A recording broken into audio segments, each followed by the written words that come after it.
പെയിന്റടിക്കാൻ വരുന്നവൻ പ്രണയിക്കാൻ വരുന്നവനെ കൂടെ നന്നാക്കും. അങ്ങനെ എത്ര പെണ്ണുങ്ങളുടെ ചരിത്രമുണ്ട്. എന്റെ പ്രിയപ്പെട്ട സഹോദരങ്ങളെ, ചരിത്രമെടുത്ത് നോക്ക്. ബസറ പട്ടണത്തിൽ ഒരു ചെറുപ്പക്കാരനുണ്ട്. ബസറയിൽ പെണ്ണുങ്ങളെ പ്രണയിച്ച് നടക്കുന്ന ചെറുപ്പക്കാരൻ. ബസറയിൽ ഏത് പെണ്ണിനെ കണ്ടാലും വളയ്ക്കും. അങ്ങനെ ചിലതുണ്ടല്ലോ, ഏത് പെണ്ണിനെ കണ്ടാലും വളയ്ക്കും.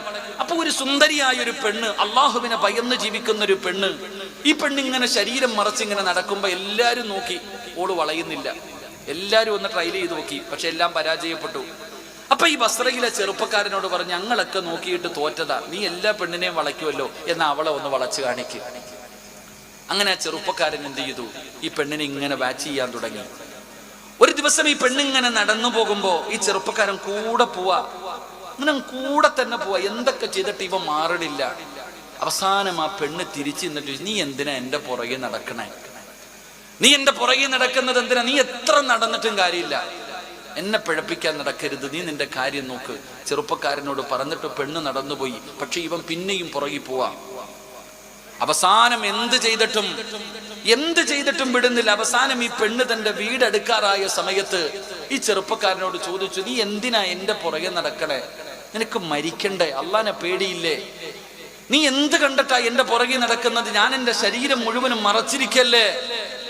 എന്ത് കണ്ടിട്ടാണ് നീ എന്റെ പുറകെ നടക്കുന്നതെന്ന് ആ സുന്ദരിയായ പെണ്ണ് ചോദിക്കുമ്പോ ആ ബസറയിലെ ചെറുപ്പക്കാരൻ പറഞ്ഞ മറുപടി എന്തെന്നറിയുമോ? പെണ്ണേ,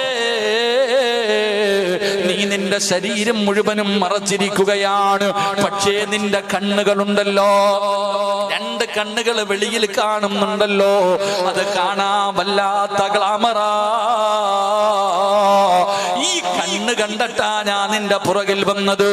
നിന്റെ കണ്ണിന് ഇത്ര സൗന്ദര്യമാണെങ്കിൽ പെണ്ണ്, നിന്റെ ശരീരത്തിന് എന്ത് സൗന്ദര്യമായിരിക്കും? എനിക്ക് നിന്റെ കണ്ണ് വല്ലാതെ ഇഷ്ടപ്പെട്ടെന്ന് പറയുമ്പോ പെണ്ണിന്റെ കണ്ണ് നിറയുകയാ. അവിടുന്ന് ചരിത്രം പറയുകയാണ്, ആ പെണ്ണ് പറഞ്ഞു, നീ ഇവിടെ തന്നെ ഇരിക്ക്, എങ്ങും പോകരുത്, ഇവിടെ തന്നെ ഇരിക്കെന്ന് പറഞ്ഞൊരു സ്ഥലം കാണിച്ചു കൊടുത്തു. എന്നിട്ട് തന്റെ വീട്ടിലേക്ക് കടന്നുപോയി. അല്ലാഹുവേ, കരയുകയാ. എന്തിനാണ് കരയുന്നതല്ലാ? എന്റെ കണ്ണ് കാരണം ഒരു ചെറുപ്പക്കാരൻ വഴിപിഴച്ചു പോയല്ലോ അല്ലാ. എന്റെ കണ്ണല്ലേ അതിന് കാരണം. എന്റെ പ്രിയപ്പെട്ടവരെ, ചരിത്രം പറയുകയാണ്, ഒരു കത്തിയെടുത്തു, രണ്ട് കണ്ണും അവിടുന്ന് ചൂടുന്നെടുക്കുകയാണ്. അവിടുന്ന് രണ്ട് കണ്ണും ചൂടുന്നെടുത്തു. അതാ വേലക്കാരിയുടെ കയ്യിൽ കൊടുത്തിട്ട് പറഞ്ഞു, ഇന്ന സ്ഥലത്തൊരു ചെറുപ്പക്കാരിരിക്കുന്നുണ്ട്, അവന്റെ കയ്യിൽ കൊണ്ടുപോയി കൊടുക്കാ. അല്ലാഹുവേ, അവിടുന്ന് കൊണ്ടുവന്ന ചെറുപ്പക്കാരന്റെ കയ്യിലേക്ക് കൊടുക്കുകയാണ്. അവൻ ആഗ്രഹത്തോടെ, എന്താണ് റബ്ബ്, ആ സുന്ദരിയായ പെണ്ണ് തന്നതാണല്ലോ. അവിടെ നിന്ന് തുറന്നു നോക്കുമ്പോ രണ്ട് കൃഷ്ണമണികളാ. അല്ലാഹുവേ, ചെറുപ്പക്കാരൻ വലിച്ചെറിഞ്ഞിട്ട് ഓടുകയാണ്, തന്റെ വീടിനകത്തേക്ക് ഓടുകയാണ്. പടച്ചവരെ, കരയുകയാണ്. കിടന്നിട്ടുറക്കം വരുന്നില്ല, ഭക്ഷണം കഴിക്കാൻ കഴിയുന്നില്ല. അവസാനം ആ ചെറുപ്പക്കാരന്റെ മനസ്സിന്റെ ഉള്ളിൽ വല്ലാത്ത പ്രയാസം തോന്നുകയാണ്. ആ പെണ്ണിനോടൊന്ന് പൊരുത്തം ചോദിക്കണമല്ലോ, ആ പെണ്ണിനെന്ത് സംഭവിച്ചതെന്നറിയണമല്ലോ. അവസാനം ആ ചെറുപ്പക്കാരൻ പിറ്റേ ദിവസം ആ സുന്ദരിയായ പെണ്ണിന്റെ വീട്ടിലേക്ക് കടന്നു വരുമ്പോ കാണുന്ന കാഴ്ച എന്തെന്നറിയുമോ? ജനാസ കൊണ്ടുപോവുകയാ. 3 കഷ്ടം വെള്ള തുണിയിൽ പൊതിഞ്ഞിട്ട് ആ സുന്ദരിയായ പെണ്ണിന്റെ ജനാസ ഇങ്ങനെ കൊണ്ടുപോവുകയാണ്. അല്ലാഹുവേ,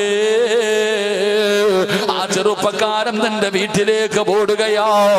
വീടിനകത്തിരുന്നപ്പോ ചിന്തിക്കുന്നത് എന്തെന്നറിയുവോ? ആ പെണ്ണ് ചോദിച്ച ഒരേ ഒരു ചോദ്യമാണ്, മരിക്കണ്ടേടാ, അല്ലാഹുവിനെ പേടിയില്ലേ? പടച്ചവനെ ആ ബസറയിലെ ചെറുപ്പക്കാരന്റെ ഹൃദയത്തിന്റെ അകത്ത് ആ പെണ്ണ് ചോദിച്ച ചോദ്യം അങ്ങ് തറയ്ക്കുകയാ.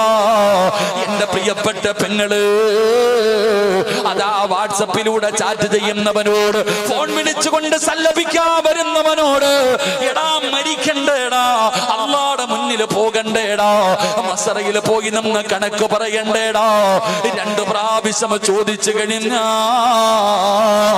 മോളെ വന്ന വഴിയെ തിരിച്ചു പോവുകയാ. അതുകൊണ്ട് എന്റെ പ്രിയപ്പെട്ടവരോട് ഓർമ്മപ്പെടുത്തുകയാ, എന്റെ പ്രിയപ്പെട്ട സഹോദരാ, അല്ലാഹുവിന്റെ ഖുർആനിനെ നിസാരമാക്കിയാൽ, അതിനെ നീ അവഹേളിച്ചാൽ, അവനെ നീ നിസാരമാക്കി തള്ളിക്കളഞ്ഞ, പിന്നെ നിന്റെ ഹൃദയത്തിന്റെ അകത്തേക്ക് ഹിദായത്ത് കടന്നു വരൂല. അല്ലാഹു ഹൃദയം സീല് വെക്കുകയാ.